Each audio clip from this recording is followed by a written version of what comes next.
इस कहानी की शुरुआत में हम लोग हमारे मेन कैरेक्टर ताकेरू को देखते हैं, जो कि एक काफी नॉर्मल सा बंदा है। उसे हर दिन ऑफिस जाना पड़ता है। काफी घंटे काम करके वो घर भी आ जाता है, पर अब वो कहने लगता है कि मेरी ये लाइफ काफी ज्यादा बोरिंग है। हर बार मुझे सेम जगह पर जाना पड़ता है काम करने के लिए, मुझे सेम काम भी करना पड़ता है और घर भी मुझे सेम आना पड़ता है। मेरी ये ऑर्डिनरी लाइफ काफी ज्यादा बोरिंग है, काश मेरी लाइफ मजेदार होती। ऐसा बोलने के बाद अब ताकेरू जैसे ही टीवी को ओपन करता है, वो एक अलग ही जगह पर आ जाता है और अब उसके सामने एक बंदा बैठा हुआ था, जिसे देखकर अब ताकेरू हैरान हो जाता है और उससे पूछता है कि तुम कौन हो।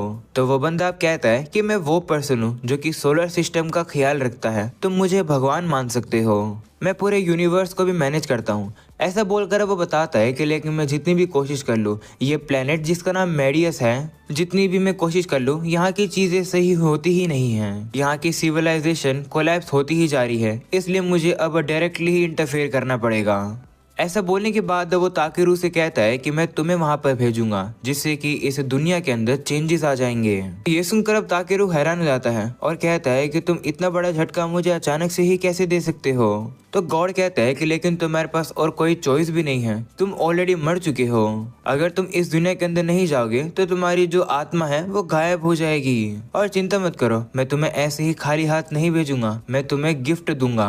मतलब तुम कह सकते हो कि मैं तुम्हें स्पेशल एबिलिटीज दूंगा। ऐसा बोलकर गॉड अब ताकेरू को मैजिक यूज करने की पावर दे देता है। और अब वो कहता है कि तुम्हें और कुछ चाहिए क्या, जिस पर अब ताकेरू कहता है कि हाँ, मुझे एक क्यूट सी पार्टनर चाहिए। तो अब गॉड भी इस चीज को नोट कर देता है और कहता है कि ठीक है, जब समय आएगा तब तुम अपनी पार्टनर से मिल लोगे। मैं अब साथ में तुम्हारी स्काउटिंग स्किल्स को भी बूस्ट कर रहा हूँ, जिनसे तुम मटेरियल्स को इकट्ठा कर पाओगे। उन मटेरियल्स को इकट्ठा करने के बाद तुम उन्हें पैसों के लिए बेच भी सकते हो। मैं तुम्हें एक हैंडी बैग भी दूंगा, जिसके अंदर तुम सारी चीजों को स्टोर भी कर पाओगे। साथ में मैं तुम्हें इस दुनिया की लैंग्वेज भी दे दूंगा और काफी सारे रेजिस्टेंस भी दे दूंगा। ये सब करके अब गॉड नोटिस करता है कि शायद से उसने ताकेरू को कुछ ज्यादा ही पावर्स दे दी। वहीं पर इससे पहले कि ताकेरू उससे कुछ भी कह पाता, वो अब यहाँ से गायब हो जाता है और अब वो अपनी नई बॉडी के अंदर आ जाता है। वो अब देखता है कि वो तो एक काफी गहरे जंगल में है, तो वो अब डिसाइड करता है कि उसे सबसे पहले एक ऐसी जगह ढूंढनी चाहिए जहाँ पर काफी सारे लोग हों, जैसे कोई विलेज वगैरह। काफी आगे चलने के बाद फाइनली उसे एक विलेज मिल भी जाता है, पर तभी उसे रियलाइज होता है कि उसके पास तो पैसे नहीं है और अगर वो बिना पैसों के जाएगा तो उसे वहां पर रहने दिया ही नहीं जाएगा। इसलिए वो डिसाइड करता है कुछ पैसे कमाने की। तभी उसे याद आता है कि गॉड ने उसे बताया था कि अगर तुम मटेरियल्स को इकट्ठा करके उन्हें बेचोगे तो तुम्हें उसके पैसे मिलेंगे। तो अब ताकेरू मटेरियल्स को ढूंढने के लिए अपने स्काउटिंग मैजिक को एक्टिवेट करता है, पर कुछ भी नहीं होता है। ये देखकर वो शर्मा जाता है और कहता है कि मेरी पावर्स एक्टिवेट क्यों नहीं हुई। वो अब अपनी पावर को यूज करने के लिए एक और वर्ड ट्राई करता है, जो कि होता है सर्च। और अब उसकी जो पावर होती है वो एक्टिवेट हो जाती है। ताकेरू की सर्च स्किल अब उसे बता रही होती है कि जितना भी सामान है वो कहाँ कहाँ पर है। ये देखकर ताकेरू समझ जाता है कि इसका मतलब वर्ड पे डिपेंड करता है कि उसकी मैजिक स्किल कैसे एक्टिवेट होगी।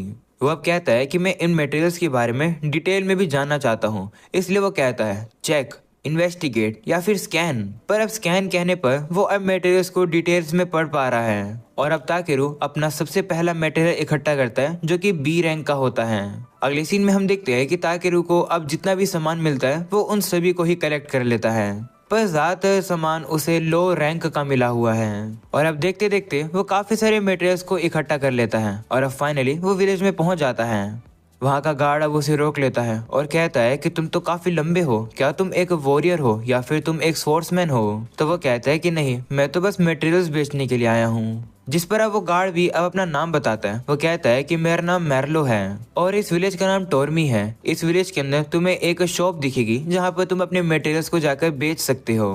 तो अब ताकेरू भी अब अंदर चला जाता है। वहीं पर सभी लोग अब उसे देखकर हैरान हो रहे होते हैं, क्योंकि ताकेरू की हाइट बहुत ही ज्यादा बड़ी है। जिसके बाद वो सभी सामान को बेचने के लिए उसी दुकान पर पहुंच जाता है। वो दुकानदार को सबसे पहले एक टट्टी दिखाता है, जो कि बी रैंक की है। वहीं पर अब दुकानदार तो इतनी कमाल की चीज को देखकर हैरान हो जाता है और कहता है कि इस चीज के लिए मैं तुम्हें 5 सिल्वर कॉइन दूंगा। तो ताकेरू कहता है कि मुझे नहीं पता कि ये कितने पैसे होते हैं, क्या इतने पैसे में मैं आज रात में एक इन में रुक पाऊंगा। तो दुकानदार कहता है हाँ, एक रात के लिए तुम्हें 500 देने पड़ते हैं और एक सिल्वर कॉइन 1000 के बराबर होता है। तो अब ताकेरू कैलकुलेशन करता है और अब वो ये देखकर काफी हैरान हो जाता है कि जो टट्टी उसे मिली है वो 30,000 रुपए की है।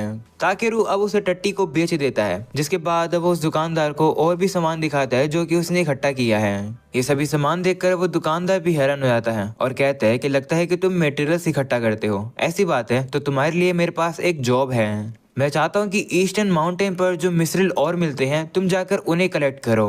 मैं तुम्हें वहां पर जाने का मैप भी दूंगा और जो तुम सामान लेकर आए हो मैं तुम्हें उसके 20 लाख रुपए दूंगा। पर याद रखना जहाँ पर तुम सामान कलेक्ट करने के लिए जाने वाले हो वहां पर मॉन्स्टर्स होने वाले हैं। ये सुनकर तो ताकेरू भी थोड़ा बहुत डर जाता है। अगले सीन में अब उसे रहने के लिए एक इन मिल चुका है। तभी इनकी स्टाफ वहां पर उसके लिए गर्म पानी लेकर आ जाती है। ताकेरू कंफ्यूज हो जाता है और कहता है कि इसका मैं क्या करूं। तो वो लड़की बताती है कि इससे तुम अपने आप को साफ कर लो।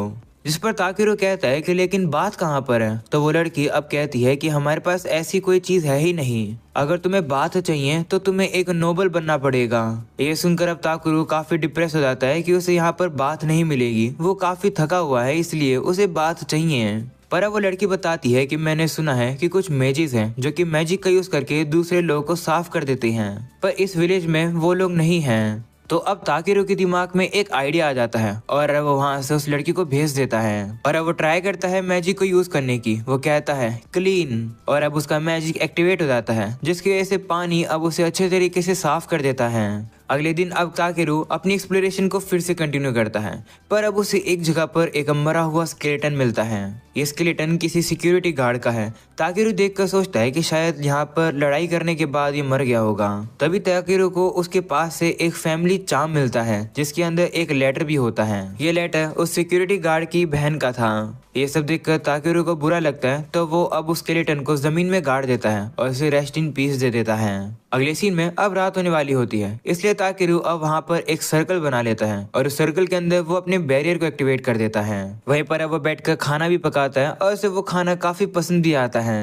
जिसके बाद अब ताकेरू व्हाइट ट्री के फॉरेस्ट में आ जाता है। इस फॉरेस्ट को फॉरेस्ट ऑफ एंशिएंट ड्रैगन्स भी कहा जाता है। ये एक डेंजर जोन भी है जहाँ पर मॉन्स्टर्स हमला कर देते हैं। ताकेरू वहाँ पर अब काफी सारे मटेरियल्स को इकट्ठा करता है। वो जोश जोश में अब आगे दौड़कर जा रहा होता है, पर अब वो जाकर एक खाई में गिर जाता है। ये देखकर अब वो बहुत ही डर जाता है, पर वो फ्लाई यूज करने लगता है जिसकी वजह से अब उसकी लैंडिंग सेफली हो जाती है। नीचे आने के बाद अब उसे काफी सारे और भी दिखाई देते हैं, उन्हें वो इकट्ठा करता है, पर अभी तक उसे मिसरिल नहीं मिला है। सर्च यूज करने के बाद उसे पता चलता है कि एक और काफी अंदर तक दबा हुआ है। तो अब ताकेरू अपनी मैजिक का यूज करके उस जगह पर धमाका कर देता है और अब वो उस और को ढूंढ पाता है। इसके बाद अब वो और भी काफी सारे और को इकट्ठा करने के लिए आगे बढ़ता है, पर अब अचानक से उसे एक ऐसा पानी मिलता है जो कि ग्लो कर रहा था। स्कैन करने पर उसे पता चलता है कि ये तो मैजिक वाटर है, वो भी एंशिएंट ड्रैगन के घर का, और इसकी रैंक SS है। ताकेरू अब यहाँ पर इस पानी को इकट्ठा करने की सोचता है। वो उस पानी को इकट्ठा कर ही रहा होता है, पर तभी अचानक से उसके सामने एक काफी बड़ा ड्रैगन आ जाता है। वह उससे कहने लगता है कि तुम कौन हो, तुम्हारी हिम्मत कैसे हुई मेरी नींद खराब करने की। इतने बड़े ड्रैगन को भी देखकर ताकेरू डरता नहीं है। वो सीधा उससे कहता है कि माफ करना, तुम्हारी बिना परमिशन के मैं यहाँ आ गया। ये देखकर तो वो ड्रैगन भी हैरान हो जाता है। वो उससे पूछता है कि तुम कौन हो, जिस पर वो बताता है कि मैं ताकेरू हूँ और मैं एक इंसान हूँ। जिस पर वो कहता है क्या तुम एक इंसान हो, लेकिन तुम्हारे अंदर से तो मुझे काफी ज्यादा मैजिक पावर सेंस हो रही है। तुम जो कोई भी हो, तुम्हारा मैजिक मेरे बराबर का ही ताकतवर है। ये सुनकर अब ताकेरू कहता है कि क्या तुम एंशिएंट ड्रैगन हो, जिस पर वो कहता है कि हाँ मेरा नाम वोल्डियस है। ऐसा बोलकर वो कहता है कि मैं तुम्हारी ताकत देखना चाहता हूँ, तुम्हारी ताकत से शायद मैं अपने बच्चे को रिवाइव कर पाऊंगा। यहाँ पर जितना ही माना है उसकी वजह से जो अंडा है वो हैच नहीं हो रहा है। अगर तुम मेरी मदद करोगे तो मैं तुम्हें ये मैजिक मिसरिल और दूंगा। ऐसा बोलकर अब वो ताकेरू को वो अंडा दे देता है, जिसे देखकर वो कंफ्यूज हो जाता है और कहता है कि आखिर मैं इसका करूँ क्या। तो वोल्डियस कहता है कि इसके अंदर अपना मैजिक डालो। तो वो भी मान जाता है और अब वो उस अंडे के अंदर अपना मैजिक डालने लगता है, पर अब देखते देखते वो अंडा अब ताकेरू के काफी ज्यादा माना को खींचने लगता है। इस वजह से अब ताकेरू काफी बड़ी परेशानी में आ जाता है। पर अब ये सब कुछ देखकर वोल्डियस तो हंस रहा होता है। ये देखकर ताकेरू और भी घबरा जाता है। उसे लगने लगता है कि क्या वो मर जाएगा। वो सोचता है कि मैं मरना नहीं चाहता हूँ, मुझे काफी सारी और जगहों को देखना है। और अब ताकेरू देखता है कि वो अचानक से एक अलग ही जगह पर आ चुका है और अब उसके सामने एक गॉड होता है, पर वो अलग दिख रहा है। वो बंदा अब ताकेरू से कहता है कि तुम तो काफी केयरलेस हो। नॉर्मली जब लोगों के सामने ड्रैगन आते हैं तो लोग या तो बेहोश हो जाते हैं या फिर अपनी जान बचाने के लिए भाग जाते हैं, पर तुमने ऐसा नहीं किया। ऐसे करके तुमने इस दुनिया के लॉस को ही बदल दिया। मैं इस दुनिया के अंदर हजारों सालों से कोशिश कर रहा था बदलाव लाने की, पर तुम तो इस दुनिया के अंदर काफी जल्दी बदलाव लेकर आ गए। लगता है कि उस गॉड ने तुम्हें कमाल की ब्लेसिंग्स दे दी है। ऐसा बोलकर वो कहता है कि तुमने एक क्यूट पार्टनर मांगी थी ना, तुम्हें वो काफी जल्द मिलने वाली है, पर वो तुम्हारे लिए काफी बड़ी एक परेशानी भी होगी। अगले सीन में अब ताकेरू को होश आ जाता है और अब वो देखता है कि वो जो अंडा है वो हैच हो गया है और अब उसमें से जो बेबी ड्रैगन निकलता है वो ताकेरू को आकर गले लगाने लगता है।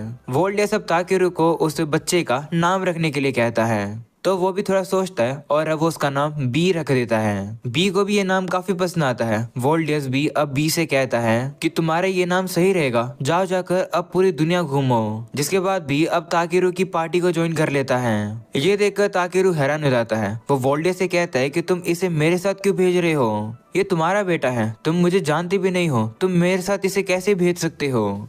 तो वोल्डेस कहता है कि मैं तुम पर विश्वास कर सकता हूँ क्योंकि तुम्हारी पावर मुझसे भी काफी ग्रेट है। ऐसा बोलकर अब वो ताकेरू के बैग में कुछ कर देता है और वहां से चला जाता है। जिसके बाद अब बी भी अब ताकेरू को वही मिसाइल और दे देता है। वह अब उसे कहता है कि क्या तुम मेरी इस जर्नी को ज्वाइन करोगे जहाँ पर मैं मटेरियल्स को इकट्ठा करूंगा। बी कहता है हाँ। ये सुनकर अब ताकेरू कहता है ठीक है, पर उससे पहले तुम्हें साफ कर देते हैं। जिसके बाद अब ताकेरू अपने मैजिक का यूज करके उसे भी साफ कर देता है। अगले सीन में वो लोग अब इस गुफा से बाहर निकल जाते हैं। ताकेरू अब ये नोटिस करता है कि रात होने वाली है, इसलिए वो अब यहीं पर ही कैंप करने का डिसाइड करता है। हम लोग को अब पता चलता है कि वोल्डेस ने ताकेरू को बैग को उस अंडरग्राउंड लेक से कनेक्ट कर दिया है और अब अपने बैग में से वही पानी निकालकर बी को पिला देता है। ग्रोथ के लिए बी को ये पानी पीना जरूरी है। वहीं पर बी के कहने पर ताकेरू भी उस पानी को पीता है। जिसके बाद वो बताने लगता है कि उसने दुकान से एक एनसाइक्लोपीडिया खरीदी थी। उसमें उसे पता चला था कि जो मैजिक स्टोन है वो काफी कीमती होते हैं, पर हम लोग अब देखते हैं कि ताकेरू तो मैजिक स्टोन को अपने हाथों से ही क्रिएट कर सकता है। जिसके बाद अब ताकेरू वही खाना बनाता है जो कि उसने पहले भी बनाया था। बी भी उसे टेस्ट करता है और उसे भी वो बहुत ही अच्छा लगता है। वो अब खुश होकर ताकेरू को गले लगा लेता है। तभी ताकेरू अब उसके स्टैट्स को पढ़ता है। उसे पता चलता है कि जो बी है वो बी रैंक का है और उसके पास काफी सारे स्किल्स हैं। ताकेरू कहता है कि लेकिन ये अभी भी एक बच्चा है और एक बच्चे को अच्छे से चीजें सिखाई जाती है। वो कहता है कि भले ही तुम मुझसे ताकतवर हो, पर फिर भी तुम कोई भी रेकलेस चीज नहीं करोगे। इसके बाद अब अगले दिन वो लोग अपनी जर्नी को फिर से कंटिन्यू करते हैं। ताकेरू अब उसी फॉरेस्ट के अंदर आ जाता है जिसमें वो रात में भी आया था, पर अब ये फॉरेस्ट इतना डरावना नहीं लग रहा है जितना ये रात में लग रहा था। वो अब यहाँ पर मटेरियल्स को इकट्ठा कर रहा था, पर तभी अचानक से बी अब काफी डर के उसके पीछे आकर छिप जाता है। ऐसा इसलिए क्योंकि सामने काफी सारे मॉन्स्टर्स होते हैं। ताकेरू भी उन लोगों से लड़ने के लिए तैयार हो जाता है, पर अचानक से उन लोग के पीछे एक रॉक फैल्कन आ जाता है जो कि सी रैंक का होता है। ताकेरू अब वहाँ पर एक बैरियर लगा देता है और अब वो उसके ऊपर आइस से हमला करता है। इससे वो उस फैल्कन को काफी इजीली मार गिराता है। जिसके बाद वहाँ झाड़ियों में से अब वही मॉन्स्टर्स बाहर आ जाते हैं जो कि पता चलता है कि वो तो सरपेंट वुल्फ है, वो भी सी रैंक के हैं। उनकी हमला करने पर ताकेरू अपनी बॉडी को हल्का कर लेता है और अब वो उनके अटैक से बच जाता है। फिर अब वो अपनी बॉडी को काफी हार्ड कर लेता है और इजीली से सभी को हरा देता है। और अब ताकेरू जाकर सभी लोगों के मीट को इकट्ठा करने लगता है, पर अब वो लोग देखते हैं कि सामने तो और भी काफी सारे मॉन्स्टर्स हैं। जो देखकर भी अब ताकेरू को उड़ाने की कोशिश करता है, पर वो अच्छे से उड़ नहीं पा रहे होते हैं, इसलिए ताकेरू अपने वेट को हल्का कर लेता है। इस वजह से वो लोग अब एकदम से काफी ऊपर आ जाते हैं और अब भी अचानक से ही उसे छोड़ देता है, जिसकी वजह से ताकेरू अब नीचे आकर गिरता है। ताकेरू अब नोटिस करता है कि ये लोग तो उसी जगह पर आ चुके हैं जहाँ पर कल उन लोगों ने कैंपिंग करी थी। इसका मतलब अब विलेज में वापस जाना उन लोगों के लिए इजी हो गया है। वो लोग अब विलेज की तरफ ही जा रहे हैं, जहाँ पर अब ताकेरू के हाथ में एक पेड़ की डंडी होती है। तो अब बी पूछने लगता है कि ये क्या है, तो वो बताता है कि ये मेरे बैग में था, ये फेमस ट्री यग्drasil का एक ब्रांच है। तो बी अब उसके अंदर अपना थोड़ा सा माना डाल देता है, जिसकी वजह से वो जो ब्रांच होती है वो अब एक छड़ी में बदल जाती है। तभी अचानक से बी को एक आवाज आने लगती है और वो फॉरेस्ट के अंदर चला जाता है। ताकेरू भी अब उसी जगह पर आ जाता है जहाँ पर बी उसे लेकर आता है, पर अब वो देखता है कि यहाँ पर तो एक एल्फ बैठी हुई थी, जिसे देखकर ताकेरू कहता है कि क्या इसके ऊपर मॉन्स्टर्स ने हमला किया है। तो वो लड़की कहती है नहीं, मैंने 3 दिनों से कुछ खाना नहीं खाया, मुझे पानी पीना है। तो ताकेरू अब उसे पानी दे देता है, पर अब उसे फिर से भूख लग रही होती है। तो अब ताकेरू को याद आता है कि इन कीपर ने उसके लिए एक लंच पैक किया था। तो ताकेरू अब उसे वही दे देता है और उसे अब वो लंच काफी ही ज्यादा पसंद आता है। उसे ठीक देखकर अब ताकेरू कहता है कि एक बात बताओ, विलेज यहाँ से इतना भी दूर नहीं है, तो तुम यहाँ पर खाने की बिना कैसे हो? जिस पर वो लड़की कहती है कि मैं जल्दी में थी। तो ताकेरू कहता है कि भले ही तुम जल्दी में थी, फिर भी कम से कम नॉर्मल राशन तो पैक कर लेती। ये तो कॉमन सेंस है। जो सुनकर अब वो एल्फ थोड़ी सी गुस्सा होने लगती है। वो अब अपना कारण बताने वाली होती है, पर अब ताकेरू को उसमें से काफी बदबू आने लगती है, जो देखकर अब वो एल्फ भी गुस्से में आ जाती है और कहती है ठीक है, ऐसी बात है तो मैं जा रही हूँ, वैसे भी मैं जल्दी में हूँ। ऐसा बोलने के बाद वो भागकर वहाँ से चली जाती है। अगले सीन में ताकेरू अब फॉरेस्ट में से और भी मटेरियल्स को इकट्ठा करके अब फॉरेस्ट के बाहर आ जाता है। तभी वहाँ पर अब रोड पर उसे एक घोड़ा गाड़ी आती हुई दिखती है। वो लोग अब ताकेरू को वहाँ देखकर हैरान हो जाते हैं और कहते हैं कि तुम कहाँ जा रहे हो? तो वो कहता है कि मैं टॉर्मी विलेज में जा रहा हूँ। जो सुनकर वो कहते हैं कि पैरों पर इतनी दूर जाना तो काफी मुश्किल है, क्या तुम एक मेज हो? तो वो कहता है नहीं नहीं, मैं तो बस मटेरियल्स को कलेक्ट करता हूँ और उन्हें बेचता हूँ। जिस पर वो बंदा कहता है कि ये तो काफी रेयर है, वैसे अगर तुम टॉर्मी विलेज में जा रहे हो तो हमारे साथ चलो, हम भी वहीं जा रहे हैं। तो वो भी मान जाता है और वो भी आकर बैठ जाता है। वो वहाँ पर देखता है कि कैरेज में दो बच्चे होते हैं जो कि उसके काफी अच्छे से दोस्त बन जाते हैं। ताकेरू अब उनसे पूछने लगता है कि तुम लोगों ने मेरी मदद क्यों करी? क्या पता अगर मैं कोई गुंडा होता तो तब तुम लोग क्या करते हैं? तो वो लोग कहते हैं कि अगर तुम गुंडे होते तो हमें पता चल जाता, क्योंकि हमारे पास एक ऐसा आइटम है जो कि हमें बता देता है कि खतरा आसपास है। उस आइटम को देखकर ताकेरू सोचता है कि ऐसा आइटम तो मुझे भी बनाना चाहिए। वो अब अपने आप को इंट्रोड्यूस करता है, तो वो लोग भी अपने आप को इंट्रोड्यूस करते हैं। वो लेडी बताती है कि मेरा नाम एलिजा है और इस लड़की का नाम है यूनन और इस लड़के का नाम है केन और उस बंदे का नाम है पोरन। तभी अचानक से उन लोगों को अब बी की भी आवाज सुनाई देती है। जो सुनकर यूनन कहती है कि हमें दिखाओ कि ये क्या है। तो ताकेरू कहता है कि मैं श्योर नहीं हूँ कि मुझे ये तुम्हें ये दिखाना चाहिए, क्योंकि ये मॉन्स्टर काफी ज्यादा रेयर है। जिस पर एलिजा कहती है कि ऐसा कुछ नहीं है, मॉन्स्टर्स इतने रेयर नहीं होते हैं, एडवेंचरर्स उन्हें अपने साथ ही रखते हैं। तो ताकेरू भी मान जाता है और अब उन लोग को बी को दिखाता है। वो बताता है कि ये ब्लैक ड्रैगन का बच्चा है, पर अब उन लोग को ये नहीं बताता है कि ये एंशिएंट ड्रैगन का बच्चा है। वहीं पर अब वो लोग हैरान होकर कहते हैं कि ये एक ड्रैगन है, तो क्या इसका मतलब तुम एक ड्रैगन नाइट हो? तो वो कहता है नहीं, मुझे तो बस ये ड्रैगन का अंडा मिला था। ये सुनकर तो अब वो और भी हैरान हो जाते हैं और कहते हैं कि क्या, ऐसा तो हमने कभी पहले सुना ही नहीं। जिस पर अब ताकेरू कहता है कि क्या इसका मतलब ड्रैगन सही में रेयर होते हैं? तो एलिजा कहती है कि हाँ, रेयरली ही हम लोग को ड्रैगन नाइट्स देखने को मिलते हैं, पर एक असली ड्रैगन देखना तो उससे भी रेयर होता है। रात होने पर वो लोग अब एक जगह पर रुककर कैंपिंग करते हैं और अब थैंक्स के तौर पर ताकेरू उन लोगों के लिए खाना तैयार करता है। उन सभी को ये खाना बहुत ही ज्यादा पसंद आता है। पोरन को तो इतना पसंद आता है कि वो तो रोने ही लगता है। इसके बाद हम लोग अब देखते हैं कि वो सभी लोग अब एक साथ मजे करते हैं, वो नाचते हैं, गाते हैं। ये सब देखकर ताकेरू काफी खुश होता है, क्योंकि वो रात को काफी इंजॉय कर पा रहा है। ऐसा मजा वो अर्थ पर नहीं ले पाता था। जिसके बाद वो सो जाते हैं और अब अगले दिन उठते हैं। सभी लोग अब तैयारियां करते हैं जाने के लिए। इस बार हम लोग अब देखते हैं कि ताकेरू घोड़ा गाड़ी चलाता है और अब फाइनली वो लोग अब विलेज के अंदर पहुंच जाते हैं। वहीं पोरन और बाकी सभी लोग उसे गुड बाय करके चले जाते हैं। पोरन को वहां देखकर मार्ले कहता है कि अगर पोरन वापस आ गया तो इसका मतलब स्प्रिंग भी आने वाली है। स्प्रिंग किसी लड़की का नाम नहीं है, मैं यहाँ पर मौसम की बात कर रहा हूँ। वहीं पर अब ताकेरू से पूछने लगता है कि पोरन आखिर करता क्या है।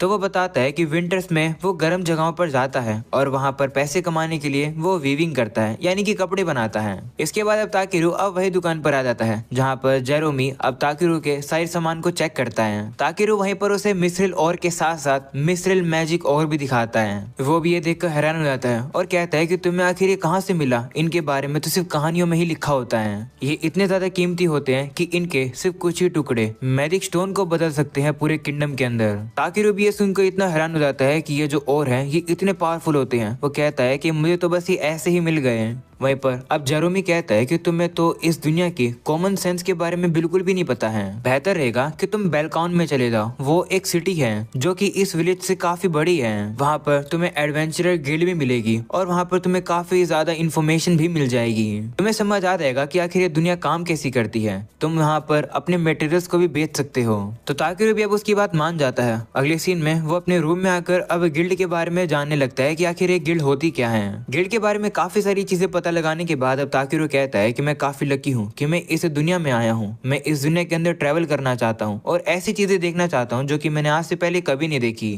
तो अगर मैं एक एडवेंचरर बनूंगा तो मैं पैसे भी कमा पाऊंगा और साथ में ही ट्रैवलिंग भी कर पाऊंगा।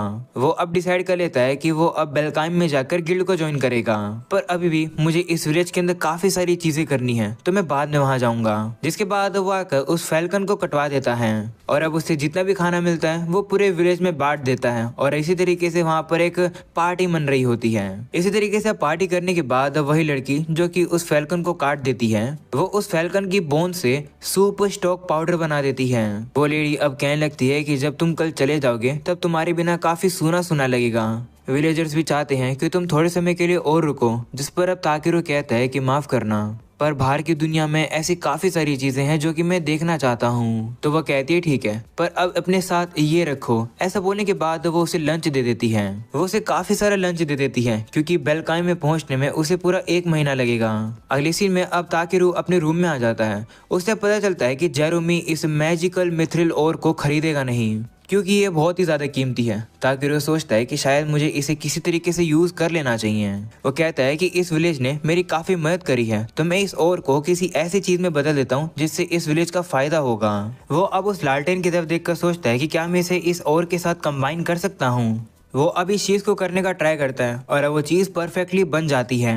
लाइट भी अब ये देखकर काफी खुश होता है कि जो चीज वो बनाना चाहता था वो बन गई है। और अब अगले सीन में हम देखते हैं कि ताकेरू के अब जाने का समय हो चुका है। सभी लोग अब उसे गुड बाय करने के लिए आए हुए हैं। तभी वो उसी मैजिक टूल को मार्लो को दे देता है और कहता है कि इसे मैंने बनाया है। ये आइटम विलेज के चारों ओर एक बैरियर लगा देगा। इससे कोई भी मॉन्स्टर या फिर कोई गुंडा इस विलेज में एंटर नहीं कर पाएगा। ये सुनकर वो हैरान हो जाता है और कहता है कि क्या तुम श्योर हो कि तुम हमें इतनी कीमती चीज देना चाहते हो। तो ताकेरू कहता है कि हाँ, ये मेरा एक शुक्रिया कहने का तरीका है। मैं चाहता हूँ कि जब मैं वापस आऊंगा तब तक तुम लोग सेफ रहोगे। तभी जेरोमी को अब पता चल जाता है कि ताकेरू ने इस आइटम को बनाने के लिए उसी मैजिकल मिथ्रिल ओर को यूज किया है। वो इसके बारे में ताकेरू से बात करने वाला था पर अब ताकेरू तो वहाँ से भाग ही जाता है।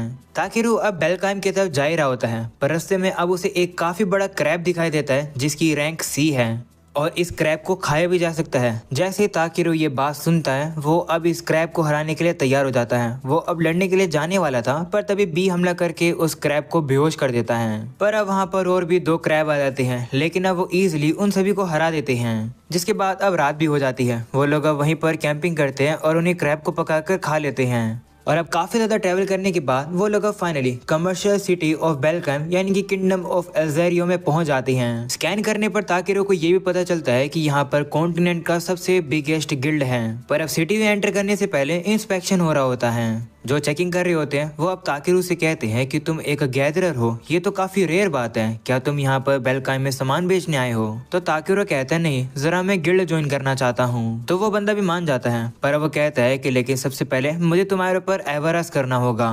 एवरास एक मैजिक होता है जिससे ये पता चलता है कि तुम अच्छे बंदे हो या फिर कोई गुंडे वगैरह हो। वो अब ताकेरू को चेक करता है पर उसे कुछ भी नहीं मिलता है। ये देखकर अब ताकेरू सोचने लगता है कि क्या दूसरे लोग मेरे स्टैट्स को देख सकते हैं, क्या स्कैन करके मैं देख सकता हूँ कि आखिर ये बंदा क्या देख पा रहा है। तो ताकेरू अब स्कैन करता है और अब उसे अपने ही स्टैट्स के बारे में पता चलता है पर अब वो काफी नॉर्मल दिख रहे होते हैं। जो देखकर ताकेरू सोचता है कि शायद से गॉड ने जो मुझे एक्स्ट्रा स्किल दी है वो दूसरे लोग नहीं देख सकते हैं।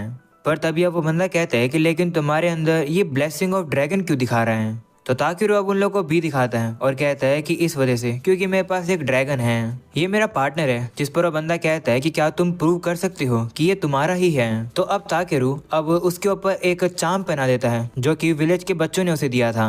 ये देखकर अब बीबी काफी ज्यादा खुश हो जाता है। वहीं पर वो बंदा कहता है कि ठीक है, मैं मेयर को बता दूंगा कि सिटी के अंदर एक ड्रैगन आया है। जिसके बाद वो लोग अब उसे गिल्ड का रास्ता बता देते हैं और बेलकाइम में वो उसका स्वागत करते हैं। अंदर आने के बाद अब ताकेरू काफी एक्साइटेड हो जाता है क्योंकि अब उसे यहाँ पर काफी ज्यादा अलग अलग तरीके के लोग देखने को मिल रहे हैं। जिसके बाद वो रजिस्ट्रेशन करने के लिए सीधा गिल्ड के अंदर आ जाता है और अब रिसेप्शनिस्ट उसका स्वागत करती है। वो बताती है कि इस गिल्ड का नाम है यूरोपा और इस रिसेप्शनिस्ट का नाम है आरियाना। वो अब ताकेरू से फॉर्म फिल करने के लिए कहती है। तो ताकेरू भी फॉर्म फिल कर देता है और लिख देता है कि वो एक मटेरियल गैदरर है। आरियाना अब उसे पूछने लगती है कि क्या तुम्हारे पास कोई लड़ने का एक्सपीरियंस है। तो ताकेरू कहता है कि हाँ, थोड़ा सा। जैसे मैंने एक बड़े से बर्ड को हराया और ऐसे वुल्फ को हराया जिनकी पूंछ पर सांप था और एक क्रैब को भी हराया। तो अरियाना कहती है कि क्या तुम्हारे पास इस चीज का प्रूफ है। तो वो कहता है हाँ। ऐसा बोलने के बाद वो सीधा उस क्रैब को ही अपने बैग से बाहर निकाल देता है। वहीं वो क्रैब इतना भारी होता है, इस वजह से तो टेबल भी टूट जाती है और वहाँ पर जितने भी लोग होते हैं वो ये सब देखकर हैरान हो जाते हैं।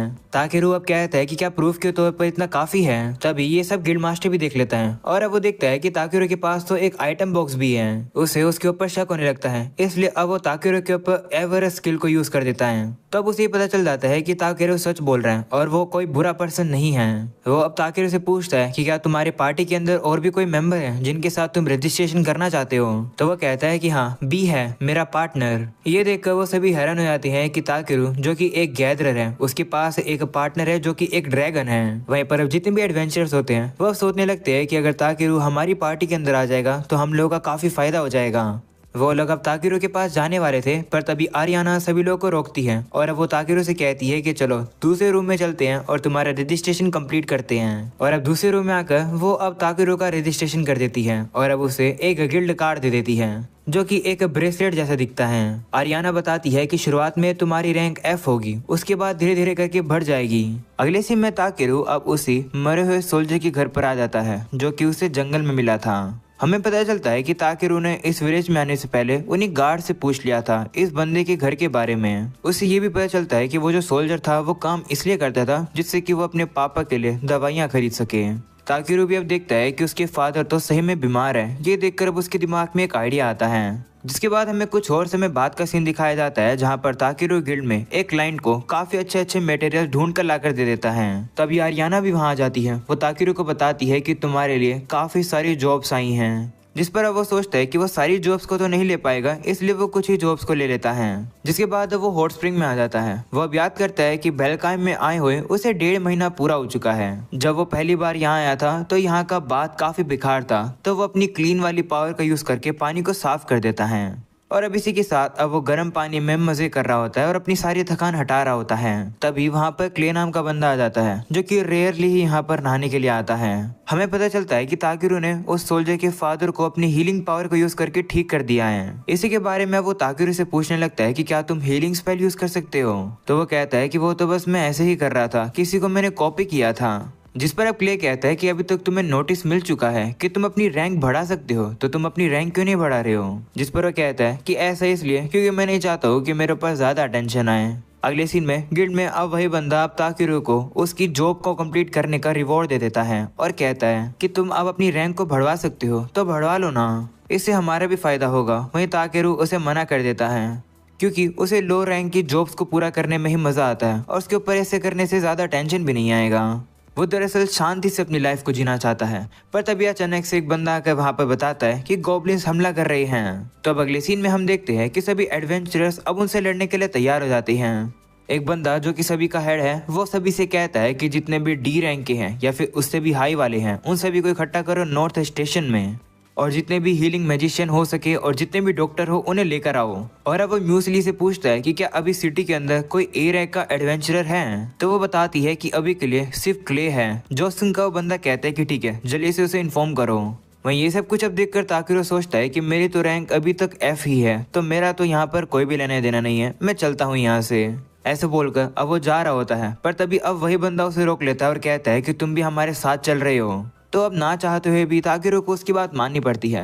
अगले सीन में वही बंदा अब सभी लोगों को इकट्ठा करता है और अब सभी को बताता है कि जो साउथ वेस्ट स्टैवलो प्लेन्स है वो फ्रंट लाइन होने वाली है। वहीं से वो जो गॉब्लिन्स हैं वो बेलकाइम की तरफ आएंगे, उन लोग को ब्रिज पार मत करने देना। जिस पर सभी एडवेंचरर्स अब जोश में कहते हैं कि हाँ।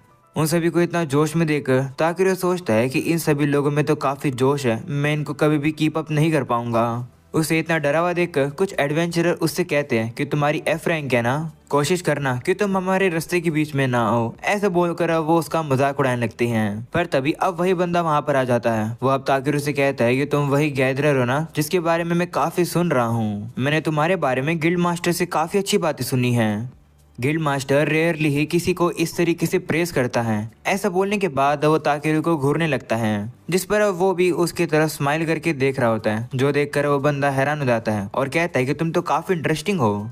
तुम एक पहले पर्सन हो जो कि मेरी प्रेजेंस से नहीं डरे हो। वो उसे कहता है कि तुम दिखने में नहीं लगते हो, पर मुझे विश्वास है कि तुम काफी अच्छा अकेले कर सकते हो। मुझे पता है कि तुम अपने आप को प्रोटेक्ट कर सकते हो, तो इसलिए वो चीज प्रोटेक्ट करना जिसे तुम प्रोटेक्ट करना चाहते हो। ऐसा बोलकर वो बंदा वहां से चला जाता है और अब वो म्यूसली से कहता है कि बाकी का काम मैं तुम पर छोड़ता हूँ। म्यूसली अब ताकेरू से कहने लगती है कि माफ करना गिल्ड मास्टर के बिहेवियर के लिए। ये सुनकर अब हमें समझ आता है कि गिल्ड मास्टर ये नहीं है बल्कि ये है। अगले सीन में वो लोग अब अपनी डेस्टिनेशन पर पहुंच जाते हैं, जहां पर म्यूसली को एक मॉन्स्टर दिखता है। उसे देखकर अब वो काफी ज्यादा डर जाती है और अब वो तो रोने लगती है। तो अब ताकेरू उसे शांत कराता है और कहता है कि ये बैटलफील्ड है, तुम्हें इस तरीके से डरना नहीं होगा। तुम हीलिंग मैजिक यूज कर सकती हो ना, तो अपना फोकस लोगों को हील करने में करो। तुम्हें लड़ने की जरूरत नहीं है, और वैसे भी इस तरीके से डरना नॉर्मल है। तुम्हें इस तरीके से शर्माना नहीं चाहिए कि तुम्हें डर लग रहा है। हम लोग लड़ते ही इसलिए हैं क्योंकि हम लोग को डर लगता है। हम तो बस इसलिए लड़ते हैं क्योंकि हम लोग को सरवाइव करना होता है। तुम्हारे पास भी पावर है सरवाइव करने की, तो उसे यूज करो। ये सुनकर म्यूसली भी थोड़ी मोटिवेट हो जाती है और कहती है कि हाँ, जितना मुझसे होगा मैं उतना करूंगी। ऐसा बोलकर वो वहां से चली जाती है। वहीं पर हमें पता चलता है कि इन सारी चीजों को क्ले भी सुन रहा था। वो अब ताकेरू से कहता है कि तुम तो काफी पैशनेट पर्सन हो। उसे देखकर ताकेरू पूछता है कि तुम यहाँ क्या कर रहे हो, तुम तो फ्रंट लाइन पे होने चाहिए थे ना। तो वो कहता है कि मेरी जो पुरानी चोट है वो मुझे आज काफी दर्द दे रही है। तो अब ताकेरू भी कहता है कि हाँ, मैंने भी नोटिस किया है, तुम्हारी कमर पे मैंने काफी निशान देखे हैं, क्या उन्हीं में दर्द होता है। तो अब क्ले कहता है कि हाँ, जो ये चोट है ये एक वॉरियर के लिए शर्म का बैज होती है।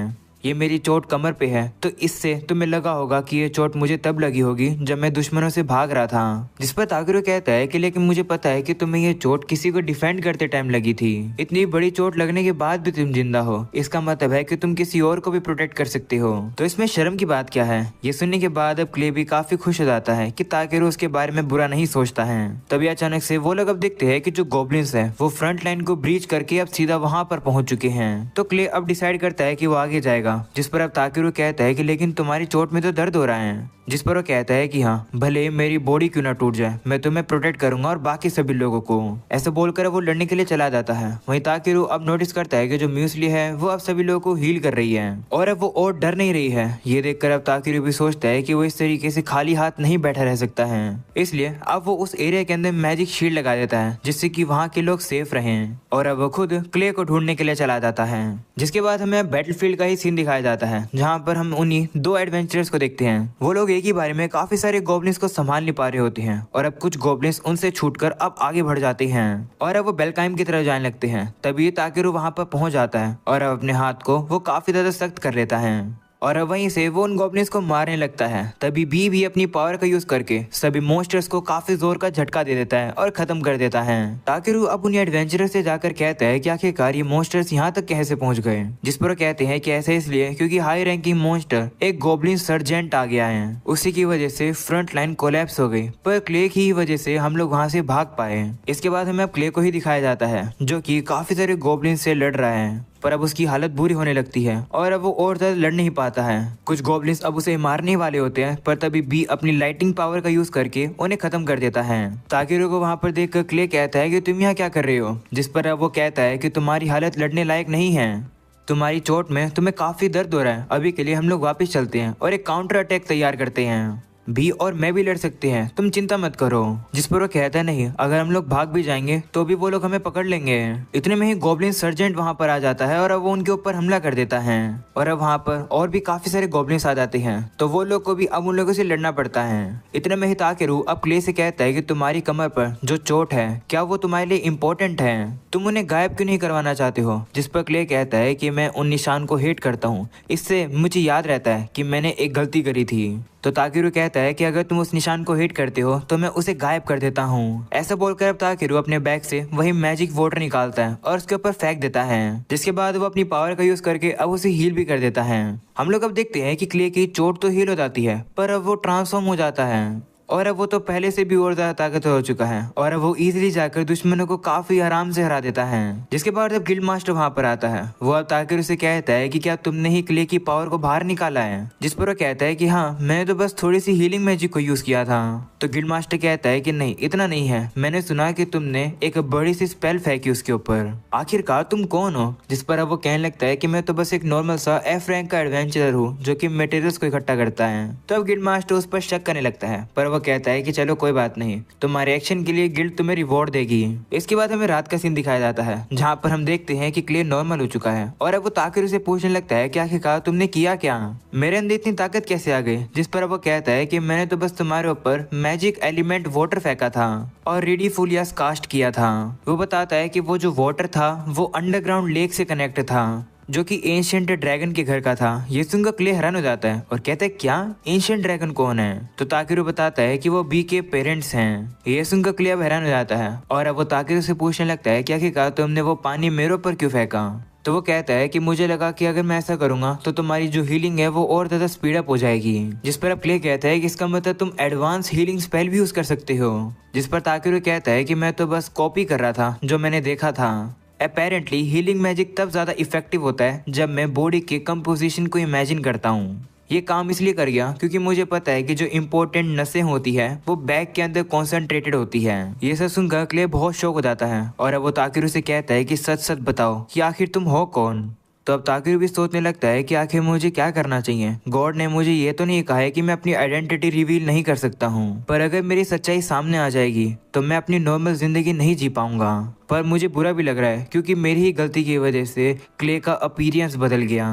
ताकिरू ये सब सोचकर परेशान हो ही रहा होता है, जिसे देखकर क्ले कहता है कि अगर तुम्हें परेशानी है तो मत बताओ, माफ करना मैंने तुम्हें फोर्स किया। ऐसा बोलने के बाद अब क्ले वहाँ से जाने लगता है, पर तभी ताकिरू उसे रोक लेता है और कहता है कि मैं तुम पर विश्वास करता हूँ इसलिए मैं तुम्हें बता रहा हूँ, दरअसल मैं दूसरी दुनिया से हूँ। जो सुनकर क्ले अब काफी शौक हो जाता है और कहता है क्या तुम्हारा ये मतलब है कि तुम रीइंकारनेट हुए हो? जिस पर वो कहता है कि हाँ, मैं एक बार मर चुका हूँ और अब मैं इस बॉडी के अंदर वापस से जन्म हुआ हूँ। इसी तरीके से हम देखते हैं कि ताकिरू अब उसे सारी घटनाएं बताता है कि किस तरीके से वो इस दुनिया के अंदर आया। इन सही बातों पर क्ले विश्वास तो नहीं करता है, पर वो कहता है कि लेकिन ये भी देखने वाली बात है कि तुमने मेरी पुरानी चोट को ठीक कर दिया और मुझे एक ड्रैगन न्यूट में बदल दिया, तो शायद से तुम सच कह रहे हो। ताकिरू कहता है कि ड्रैगन न्यूट क्या होता है? जिस पर बताता है कि ये हम लिजर्डमैन की एंसेस्टर स्पीशीज है, मतलब हमारे एंसेस्टर का ये फॉर्म हुआ करता था।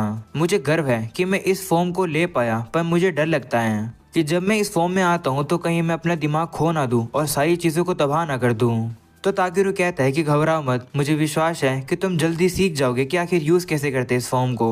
जिस पर क्ले कहता है कि ऐसा नहीं होता है, तुम काफी केयरलेस हो। मैं तुम्हें काफी समय से बताना चाहता था कि तुम काफी केयरलेस हो, तुम्हें इस दुनिया के बारे में कुछ भी नहीं पता है। चलो आज बैठकर मैं तुम्हें सब कुछ सिखाता हूँ। अगले सीन में हम देखते हैं कि ताकिरू अब कुछ खरीदने के लिए क्राफ्टमैन डिस्ट्रिक्ट के अंदर आ जाता है। वो यहाँ पर एक लेजेंडरी ब्लैकस्मिथ की दुकान पर आया है और अब दुकान के सामने उसे रिबल नाम की लड़की मिलती है जो कि ताकिरू से पूछती है कि तुम्हें क्या काम है। तो वो कहता है कि क्या तुम सीजर बेचते हो? मुझे मटेरियल्स को इकट्ठा करने के लिए ये चाहिए। जो सुनकर रिबल कहती है कि क्या तुम वही गैदरर हो जिसके बारे में सभी लोग बात कर रहे हैं? तो वो भी कहता है कि हाँ, मेरा नाम ताकिरू है। ये सुनकर रिबल काफी खुश हो जाती है और कहती है कि तुमसे मिलकर अच्छा लगा। वो बताती है कि मेरे मास्टर ग्रूसास तुम्हारी मदद कर सकते हैं, वो एक टॉप क्लास के ब्लैकस्मिथ हैं, पर एक सामान है जो कि ग्रूसास को चाहिए, पहले तुम्हें वो सामान लेकर आना पड़ेगा।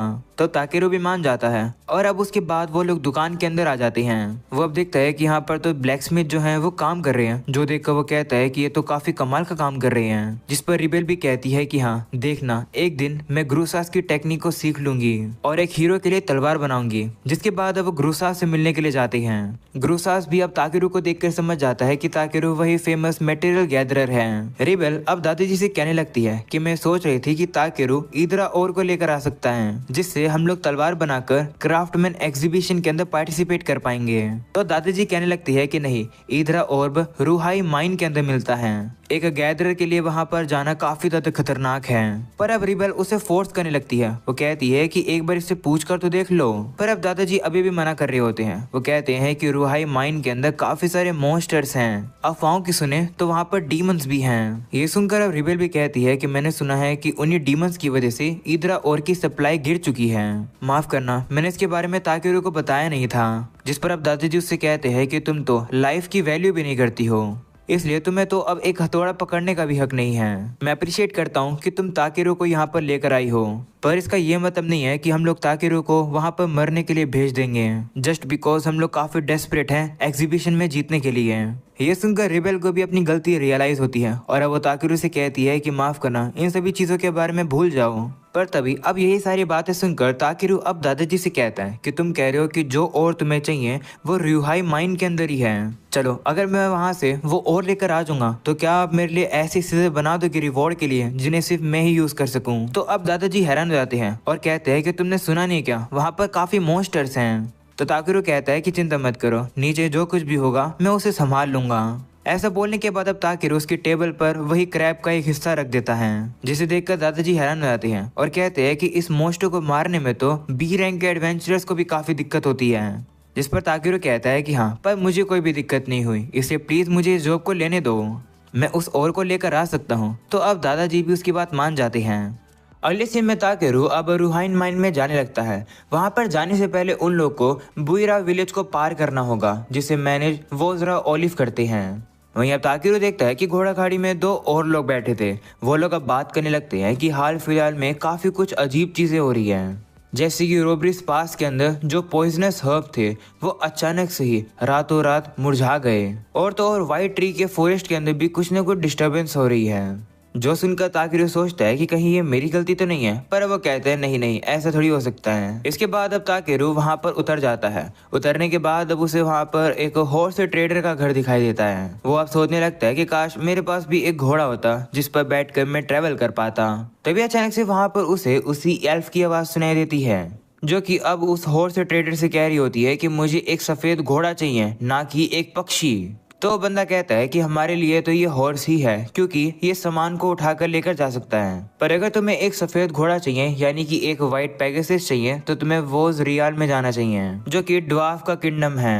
तो वो लड़की भी मान जाती है और अब उसे काफी भूख लग रही होती है और अब वो वहां से चली भी जाती है। उसे सुनकर अब ताकेरू सोचता है कि ये भी वही जा रही है जहाँ पर हम लोग जा रहे हैं। और अब आगे बढ़ने से पहले ताकेरू अब वहाँ पर एक फॉरेस्ट में आ जाता है, जहाँ पर अब वो काफी सारे मटेरियल्स को इकट्ठा करता है। तभी वापस से वहाँ पर उसे वही एल्फ दिखाई देती है जो कि भूखी और प्यासी थी। तो अब ताकेरू उसकी मदद कर देता है, वो उसे पानी और खाना दे देता है, पर अभी भी वो देखता है कि उसमें से तो अभी भी गंदी स्मेल आ रही है, इसलिए वो क्लीन यूज करके उसे पूरी तरह साफ कर देता है। ये देखकर अब वो लड़की भी खुश हो जाती है और अब वो ताकेरू को अपना नाम बताती है। उसका नाम होता है वेल। हम एल्फ की जो भी मदद करता है हम उसकी मदद करते हैं। एक काम करती हूँ, मैं तुम्हारे काम में तुम्हारी मदद करती हूँ। तो ताकेरू भी कहता है ठीक है, अगले टाउन तक पहुँचने में हम लोग तुम्हारी मदद लेंगे। जिसके बाद वो सभी लोग मिलकर फॉरेस्ट में काफी सारे सामान को इकट्ठा करते हैं, पर अब यहाँ पर रात भी होने वाली है। वेल अब कहती है कि मैं जाकर लकड़ियाँ इकट्ठा करती हूँ। तो ताकेरू कहता है कि उसकी जरूरत नहीं है, मेरे पास आग जलाने के लिए मैजिक स्टोन है। तो वेल अब कहने लगती है कि लेकिन अगर हम लोग यहाँ पर इस तरीके से कैंप फायर करेंगे यानी कि लकड़ियों से आग लगाएंगे तो कोई और एडवेंचरर जो कि यहाँ पर आएगा उसे पता चल जाएगा कि यहाँ पर कैंपिंग करने की सेफ जगह है, तो वो लोग भी यहाँ पर कैंपिंग कर पाएंगे। जिस पर अब ताकेरू कहता है कि हाँ, ये तो तुमने दिमाग वाली बात कर दी। जिसके बाद अब वेल फॉरेस्ट में जाती है और अब लकड़ियां इकट्ठा करने की जगह वो पूरा पेड़ का ही टुकड़ा ले आती है। वो देखकर ताकेरू कहता है कि लेकिन हमें तो लकड़ियां चाहिए थी। जिस पर वह कहती है कि चिंता मत करो। ऐसा बोलने के बाद वो उस लकड़ी के टुकड़े को आसमान में फेंक देती है और वो अपने नाइफ को निकालकर उसके ऊपर काफी सारे हमले करती है और अब वो उस पेड़ के टुकड़े के काफी सारे छोटे छोटे टुकड़े कर देती है, जिससे कि अब वो लोग उस लकड़ी का यूज करके आग जला पाएंगे। ताकेरू अब ये भी नोटिस करता है कि जो वेल के पास जो तलवार है वो ए रैंक का वेपन है। अगले सीन में ताकेरू अब खाना बना देता है और अब वो वेल को काफी ज्यादा पसंद आता है। वो उसे कहती है कि क्या तुम भी वोजरियाल में जा रहे हो। जिस पर वो कहता है कि हाँ, मुझे एक जॉब मिली है, मुझे जाकर ईदरा और को लेकर आना है। वैसे तुम क्या करने जा रही हो। जिस पर वो कहती है कि मैं हेवन के व्हाइट पेगासस को ढूंढने के लिए जा रही हूँ। मेरी बहन र्यूति कारा उसका काफी समय से वेट कर रही है। जिसके बाद वो खाना खाकर ताकेरू से कहती है कि मैंने तुम्हारी मदद फिर से ले ली, अब मुझे तुम्हारे लिए और भी कुछ करना पड़ेगा। जिस पर अब ताकेरू कहता है कि ऐसी बात है तो क्यों ना मैं तुम्हें अपने बॉडीगार्ड के तौर पर हायर कर लूं। और वैसे तुमने जो वो कमाल के तरीके से लकड़ियां काटी, मैं वो सीखना चाहता हूं तुमसे। तो वो भी अब मान जाती है उसका बॉडीगार्ड बनने के लिए। जिसके बाद अब सोने का समय हो जाता है। बी और वेल इतने जोर जोर के खराटे मार रहे होते हैं कि ताकेरू तो सो ही नहीं पा रहा है। और अब सुबह उठकर वो लोग अब फिर से ट्रैवल करने लगते हैं, पर अब ताकेरू के अंदर तो बिल्कुल भी एनर्जी नहीं है। उसकी आंखों के नीचे डार्क सर्कल भी आ गए हैं क्योंकि वो रात भर सोया ही नहीं है। जिसके बाद वो लोग अब एक रिवर के पास पहुंच जाते हैं। इस रिवर को पार करने के बाद ही वो ड्वार्फ का किंगडम आ जाएगा और रियोहाई माउंटेन भी आ जाएंगे। इस किंगडम में आने के बाद सबसे पहले वो एक रेस्टोरेंट में आते हैं और ड्वार्फ की वो लोग एक स्पेशल डिश खाते हैं जो कि उन्हें बहुत टेस्टी लगती है। वेल कहती है कि मेरे फ्रेंड ने भी मुझे कहा था कि ये टेस्टी होता है। मेरा वो दोस्त एक लिजर्ड मैन है। जिस पर अब ताकेरू कहता है कि क्या ही कोइंसिडेंट है, मैं भी एक लिजर्ड मैन को जानता हूँ। तो वेल कहती है कि जो मेरा दोस्त है वो एक ऑनरी ड्रैगन किंग है और वो स्टोलफास्ट एम्पायर का होली ड्रैगन नाइट भी है। उसने कहा तो था कि वो बेलकाइम में जाएगा, शायद से तुम ऑलरेडी वहीं उससे मिले होगे। तभी हमें पता चलता है कि जिसकी वो बात कर रही है वो और कोई नहीं बल्कि क्ले है और वो भी साइड में बैठकर खाना खा रहा था। वो अब वेल की बातें भी सुन लेता है। वह उसे बताता है कि ताकेरू मेरा दोस्त है, पर मुझे इस बात से काफी गुस्सा आ रहा है कि ये मुझे बिना बताए टाउन से चला गया। उसे गुस्से में देखकर ताकेरू भी डर जाता है और कहता है कि मैंने गिल्ड में रिपोर्ट तो किया था, पर माफ करना मैं तुम्हें बताना भूल गया क्योंकि मैं थोड़े समय के लिए ही जाने वाला था। मैं दरअसल रियोहाई माइन में जाने वाला हूँ ईदरा और को कलेक्ट करने के लिए। जोसुन का क्लियर कहता है कि लेकिन तुम्हारी रैंक काफी कम है, तुम्हें वहाँ का माइनिंग कॉन्ट्रैक्ट नहीं मिलेगा। वैसे वो जगह काफी खतरनाक भी है, इस जॉब को पूरा करने के लिए तुम्हें एक अच्छा खासा रिवॉर्ड मिलना चाहिए। जिस पर ताकेरू कहता है कि हाँ मुझे रिवॉर्ड मिलेगा, मास्टर ग्रुसास ने प्रॉमिस किया है कि अगर मैं इस जॉब को पूरा करूंगा तो मेरे लिए सीजर्स बनाएंगे। क्या पता वो और ज्यादा खुश होकर मेरे लिए एक कुकिंग पॉट बना दे और एक ऑमलेट वाला पैन बना दे। चलो अब हम लोग जा रहे हैं। ये सुनकर क्ले कहता है कि ऐसी बात है तो मैं भी तुम लोग के साथ चलूंगा। मैं भी जरा वोजरियल में जाने ही वाला था अपने स्पीयर को रिपेयर करवाने के लिए। ये सुनकर वेल भी अब एक्साइटेड हो जाती है और कहती है कि हाँ क्ले भी ताकेरू का बॉडीगार्ड बन सकता है। तो वो भी मान जाता है और अब वो दोनों ही ताकेरू के बॉडीगार्ड बन जाते हैं। अगले सीन में वो लोग अब सिटी के पास पहुंच जाते हैं, पर वो देखते हैं कि यहाँ की एंट्रेंस पर लाइन काफी ज्यादा बड़ी है। पर क्योंकि क्ले एक काफी स्पेशल पर्सन है, वो वेल और ताकेरू की एंट्री काफी जल्दी करवा देता है। वहाँ पर वो जो गार्ड होता है जो उन लोग को अंदर लेकर आ रहा होता है, वह उन लोग को बताने लगता है कि जो वोजरियल है शुरुआत में वो एक माइनिंग सेटलमेंट हुआ करता था जो कि बड़ी बड़ी केव्स के अंदर बनाया गया था। तुम लोग का अब स्वागत है ड्वार्फ किंगडम के अंदर। ताकेरू अब ड्वार्फ किंगडम को देखकर काफी हैरान हो जाता है क्योंकि ये जो सिटी है ये पूरी अंडरग्राउंड है। वो जो गार्ड होता है वो अब क्ले से कहता है कि किंग आपसे मिलना चाहते हैं, जिस बात पर ताकेरू हैरान हो जाता है और कहता है कि क्या तुम किंग को जानते हो। जिस पर क्ले कहता है कि हाँ, पर हम लोग के बीच में जो रिलेशनशिप है वो काफी कॉम्प्लिकेटेड है। जिस पर अब वो गार्ड कहता है कि वो कॉम्प्लिकेटेड नहीं है, तुम ही वो हीरो हो जिसने थंडर किंग जेनगम को बचाया था। जिस पर अब ताकेरू कहता है कि क्या ये सच है। जिस पर अब क्ले कहता है कि इतनी भी बड़ी बात नहीं है ये, क्योंकि काफी समय पहले जो ड्वार्फ लोग थे वो बस स्मिथिंग ही कर सकते थे, वो लोग वेपन्स यूज नहीं कर सकते थे, जिस वजह से उन लोग को डीमन किंग को एक प्राइस पे करना पड़ती थी।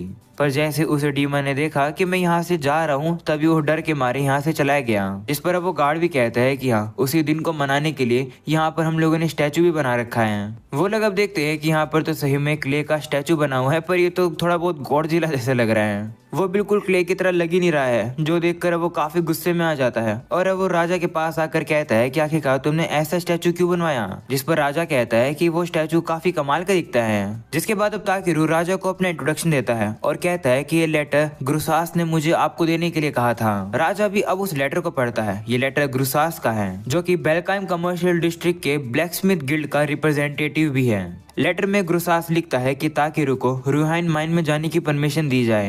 जिस पर अब राजा भी कहने लगता है कि लेकिन काफी महीनों पहले वो जो माइन है उसके अंदर काफी सारे डीमंस रहने के लिए आ गए, जिसकी वजह से सभी लोग डर में हैं। वहाँ पर काफी सारे पावरफुल डीमंस है, क्या फिर भी तुम वहाँ जाना चाहते हो। जिस पर ताकेरू कहता है कि हाँ। वहीं क्ले अब राजा से कहता है कि आप चिंता मत करो, मैं और वेल भी ताकेरू के साथ जाएंगे, हम दोनों काफी कमाल के वॉरियर्स हैं। तो राजा ये मान जाता है और वो कहता है कि ठीक है, मैं चाहता हूँ कि तुम लोग ये पता लगाओ कि आखिरकार रियोहाई माइन में आखिर इतने सारे डीमंस आए कैसे।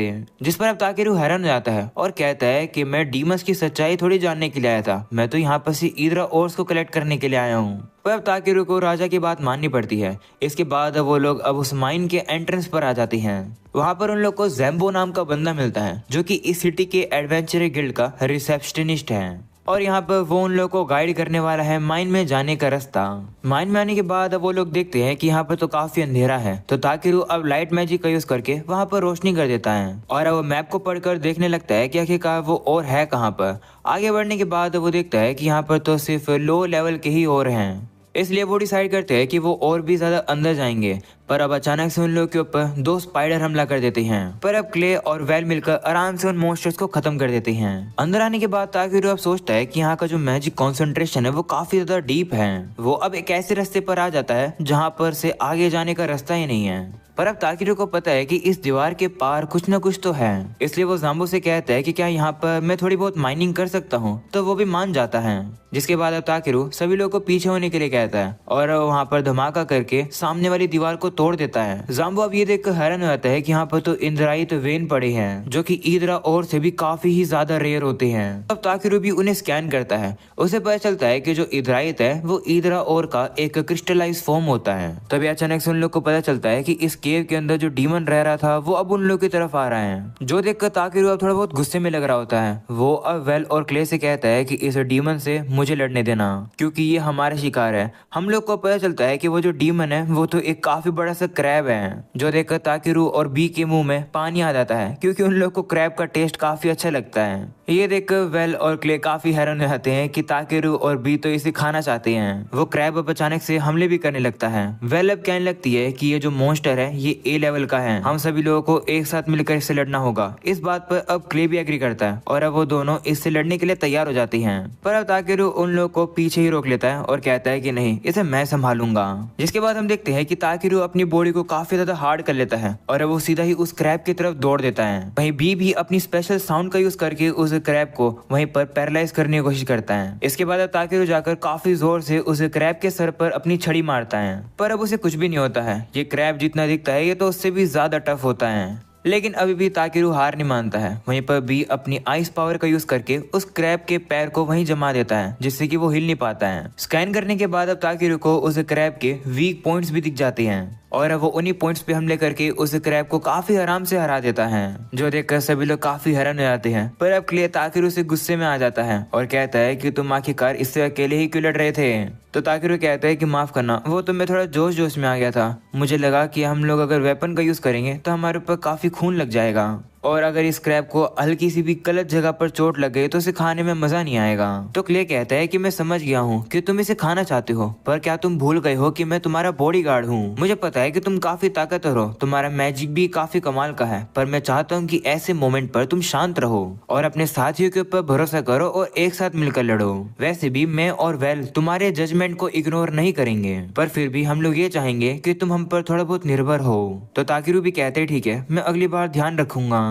अगले सीन में हम देखते हैं कि वो वहाँ पर सभी वेन्स को इकट्ठा कर लेते हैं, पर अब ताकेरू को सामने की तरफ से अभी भी कोई स्ट्रॉन्ग फीलिंग आ रही है। वो कहता है कि अगर हम लोग और भी ज्यादा डीप में जाकर डिग करेंगे तो शायद से हमें और भी कमाल की चीजें मिल सकती है। ये देखकर ज़ैम्बो अब काफी ज्यादा खुश होकर रोने लगता है। वो ताकेरू से कहता है कि तुमने इस डीमन को मार दिया और हमारे लिए इतने सारे मिनरल्स भी इकट्ठा करके दे दिए, तुम तो काफी कमाल के हो। वहीं पर ये सब कुछ सुनकर अब ताकेरू सोचने लगता है कि इस दुनिया के अंदर अर्थक्वेक आते हैं और मॉन्स्टर्स भी अचानक से ही कहीं पर भी आ जाते हैं। शायद से ये वही इम्पैक्ट है जिसके बारे में गॉड ने कहा था कि अगर मैं इस दुनिया के अंदर आऊंगा तो इस दुनिया के अंदर इम्पैक्ट आएगा, चेंजेस आएंगे। शायद से इन्हीं चेंजेस की वजह से ही ये दुनिया के अंदर अलग अलग चीजें, अलग अलग घटना हो रही हैं। मेरे एक्शन की वजह से काफी सारी चीजें होती जा रही है। मैं होप करता हूँ कि मेरे एक्शन की वजह से पॉजिटिव चेंजेस आ सके इस दुनिया के लोगों के अंदर। जिसके बाद अब इस माइन से निकलने के बाद अब वो लोग सीधा राजा के पास पहुंच जाते हैं। ताकेरू अब राजा को बताता है कि हमने आपकी उस जॉब को पूरा कर दिया है, साथ में हम लोगों ने उस डीमन को भी मार दिया है, तो आप चैन की नींद ले सकते हो राजा जी। ज़ोम्बो भी अब राजा से कहने लगता है कि हाँ, ताकेरू सही कह रहा है, उसने अकेले ही मिलकर इतने पावरफुल से डीमन को इजीली हरा दिया। तभी ताकेरू भी प्रूफ के तौर पर उस डीमन को अपने बैग से बाहर निकाल देता है। इस काम के लिए अब राजा काफी इंप्रेस होता है। वो ताकेरू से कहता है कि तुम जो कोई भी रिवॉर्ड मांगोगे मैं तुम्हें वो दूंगा। तो ताकेरू कहता है कि हाँ, अगर ऐसी बात है तो मैं चाहता हूँ कि इस क्रैब को तुम मुझे दे दो। अगले सीन में वो लोग वापस आ रहे होते हैं। वेल अब कहने लगती है कि हम लोग को इस जॉब को पूरा करने की वजह से काफी सारे पैसे मिले हैं, मजा ही आ गया। पर ताकेरू को तो पैसों में कोई भी इंटरेस्ट नहीं है। वो तो सोच रहा होता है कि वो उस क्रैब का यूज करके कौन कौन सी डिश बनाकर खा सकता है। अगले सीन में हम लोग अब देखते हैं कि वेल ने रिवॉर्ड के तौर पर राजा से व्हाइट पेगासस मांगा था और अब उसके लिए वो व्हाइट पेगासस आ चुका है। साथ में हम लोग अब देखते हैं कि जो क्ले का जो स्पीयर है वो भी रिपेयर कर दिया गया है। वहीं पर वेल के जाने का समय हो चुका है। वो कहती है कि ये पेगासस मुझे अपनी बहन के लिए चाहिए था और अब मैं इसे उसे देने के लिए जा रही हूँ। ऐसा बोलकर अब वो उस पेगासस पे बैठ जाती है और वो उसे उड़ाकर ले जाती है। जिसके बाद वो लोग अब शहर में वापस आते हैं। वहाँ पर गिल्ड में आने के बाद उन्हें वहाँ पर आरियाना दिखती है। वहाँ पर ताकेरू और क्ले को देखकर वो हैरान हो जाती है और कहती है कि ये मत कहना कि तुम दोनों ने एक दूसरे के साथ पार्टी बना ली है। इस पर ताकेरू कहता है कि नहीं, हम लोग बस थोड़े समय के लिए एक साथ गए थे एक मिशन को पूरा करने के लिए। पर इतने में ही क्ले अब आरियाना से कहता है कि हाँ, मैं मानता हूँ कि हम लोग थोड़े समय के लिए एक साथ मिशन पर गए थे, पर हम लोगों ने एक पार्टी बना ली है, हम लोग एक ही पार्टी के अंदर हैं। ये सुनकर अब आरियाना काफी ज्यादा खुश हो जाती है और कहती है कि ये तो काफी अच्छी खबर है, मैं जल्दी से जाकर इसके बारे में गिल्ड मास्टर को बताती हूँ। ऐसा बोलकर वो चली जाती है। वहीं पर अब ताकेरू क्ले से कहता है कि तुमने ये क्या किया, जिस पर वो कहता है कि क्या ही दिक्कत है, तुम्हें भी पता है कि मेरे पास कोई भी डेस्टिनेशन नहीं है और वैसे भी मुझे पता है कि तुम कोई भी एक नॉर्मल इंसान नहीं हो, तो बेहतर रहेगा कि मैं तुम्हारे साथ रहूं, है ना। तो अब ताकेरू भी सोचता है कि वैसे क्ले के साथ पार्टी बनाना इतना भी बुरा नहीं है। अगली सीन में काफी ज्यादा डिस्कशन करने के बाद वो लोग डिसाइड करते हैं कि वो लोग अपनी पार्टी का नाम द अजूर ब्लैक ब्रिगेड रखेंगे। अगले सीन में ताकेरू अब उस इंड्राइट को अब ग्रुसास के पास लेकर आ जाता है और कहता है कि तुमने जो मांगा था वो मैं ले आया हूँ। पर अब रिबेल और ग्रुसास उसे देखकर हैरान ही रह जाते हैं, वो तो कुछ कह ही नहीं पा रहे होते हैं। तब ताकेरू सोचता है कि इन्हें क्या हो गया, मुझे लगा कि हाई प्योरिटी का जो इंड्राइट होता है उसका यूज करके तलवार को बनाया जा सकता है, पर क्योंकि जो इंड्राइट है वो काफी प्योर होता है, तो क्या इसका यूज करके स्वॉर्ड बनाना मुश्किल होता है। पर अब ग्रुसास और रिबेल तो अब इस इंड्राइट को देखकर रोने लगते हैं। वो कहने लगते हैं कि ये काफी ज्यादा प्योर है, ये पूरी तरह परफेक्ट है। ग्रुसास अब कहता है कि मैं 120 साल का हो चुका हूँ, पर इतने सारे इंड्राइट को मैंने एक जगह पर कभी नहीं देखा है। वहीं पर ये देखकर ताकेरू काफी ज्यादा खुश हो जाता है कि ये लोग काफी ज्यादा खुश हैं। वो अब कहता है कि चलो मेरे एक गैदरर बनने का कुछ तो फायदा हुआ। दूसरी तरफ रिबेल अब ताकेरू से कहती है कि ये जो स्टोन्स हैं ये काफी ज्यादा कीमती हैं, हमारे पास इतने पैसे नहीं हैं कि हम ये तुमसे सभी खरीद सके। जिस पर ताकेरू कहता है कि मुझे पैसे नहीं चाहिए, मैंने तुम्हें पहले बताया था कि मुझे तो बस वो सीजर्स चाहिए, पर वो काम तुम बाद में कर सकते हो, अभी के लिए मैं चाहता हूँ कि तुम इन स्टोन का यूज करके तलवार बनाओ और एग्जीबिशन में जाकर फर्स्ट प्राइज जीतो। तो वो लोग भी मान जाते हैं और वो तैयारी करने लगते हैं उस तलवार को बनाने की।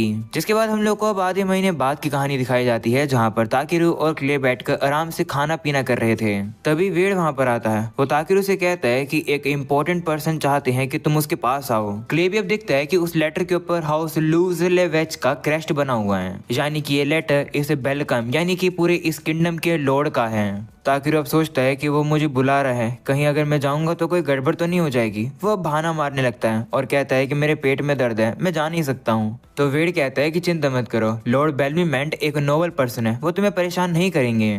तो ताकेरू भी मान जाता है और वो उस लेटर को पढ़ता है। उस लेटर में बेलमीमेंट ने क्ले और ताकेरू दोनों से कहा है कि मेरे घर पर आ जाना, एक जरूरी काम है। वहीं ताकेरू अब डर जाता है और कहता है कि कहीं लॉर्ड हमें इसलिए तो नहीं बुला रहे हैं क्योंकि वो चाहते हैं कि मैं बी को उन्हें दे दूं। जिस पर वेड कहता है कि लॉर्ड ऐसे पर्सन नहीं है, वैसे भी उनके पास इस चीज की अथॉरिटी ही नहीं है कि वो बी को तुमसे ले सके। अगले सीन में हम लोग अब देखते हैं कि लॉर्ड से मिलने के लिए अब उन लोग को एक नोबल कैरेज में से लेके जाया जाता है। सभी लोग अब इतनी लग्जरी कैरेज को देखकर हैरान हो जाते हैं और कहते हैं कि ये तो लॉर्ड की कैरेज है। इतने लोगों के अटेंशन देखकर ताकेरू कहता है कि सभी लोग इतने हैरान क्यों हो रहे हैं। जिस पर क्ले बताता है कि लॉर्ड की तरफ से इन्विटेशन मिलना हर एक एडवेंचरर का सपना होता है, क्योंकि अगर लॉर्ड डिसाइड कर लेते हैं कि वो तुम्हें सपोर्ट करेंगे तो तुम्हारी पूरी लाइफ बदल जाती है। एक नॉर्मल सा एडवेंचरर भी एक नोबल पर्सन बन जाता है। जिसके बाद वो लोग अपनी डेस्टिनेशन पे पहुंच जाते हैं। यहाँ पर अब उन लोग को एक बटलर दिखता है जिसका नाम है रेमोंड्स। वो अब उन लोग को अंदर लेकर आता है, पर तभी वहाँ पर अब लॉर्ड की बेटी आ जाती है और अब वो बी को देखकर कहती है कि मुझे लगा था कि ये ड्रैगन थोड़ा बहुत और इंटेलिजेंट होगा, पर कोई बात नहीं, मुझे इसी से ही काम चलाना होगा। ऐसा बोलकर वो ताकेरू से कहती है कि ये ड्रैगन अब से मेरा है, ये मुझे दे दो। तो ताकेरू उसे मना कर देता है। ये सुनकर वो लड़की काफी हैरान हो जाती है कि आखिरकार ताकेरू ने उसकी बात मानी नहीं। वो अब उसे कहती है कि ड्रैगन एक नोबल क्रिएचर होते हैं और मैं एक नोबल पर्सन हूँ, मेरे साथ ये ड्रैगन एकदम फिट रहेगा, तो ये मुझे दे दो। ये सुनकर ताकेरू अब उसके स्टैट्स को देखता है। उसे पता चलता है कि इस लड़की का नाम है टियारिस और ये रॉयल कैपिटल के अंदर बोर्डिंग स्कूल के अंदर जाती है, पर अभी ये छुट्टियों के समय पर घर पर आई हुई है। ताकेरू अब उसे अच्छे से कहता है कि तुम्हें क्यों लगता है कि ये ड्रैगन तुम्हारा होना चाहिए।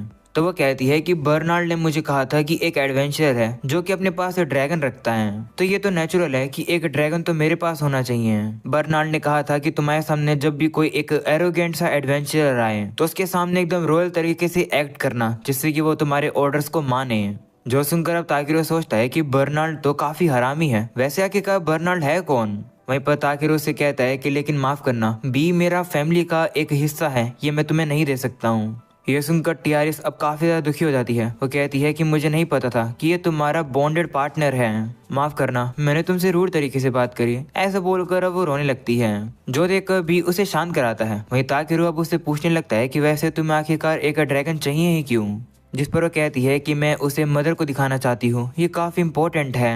तभी हम देखते हैं कि यहाँ पर बेलकाइम का लॉर्ड आ जाता है। उसे देखकर ताकेरू हैरान हो जाता है और कहता है कि ये तो काफी हैंडसम है और ये तो काफी यंग भी है।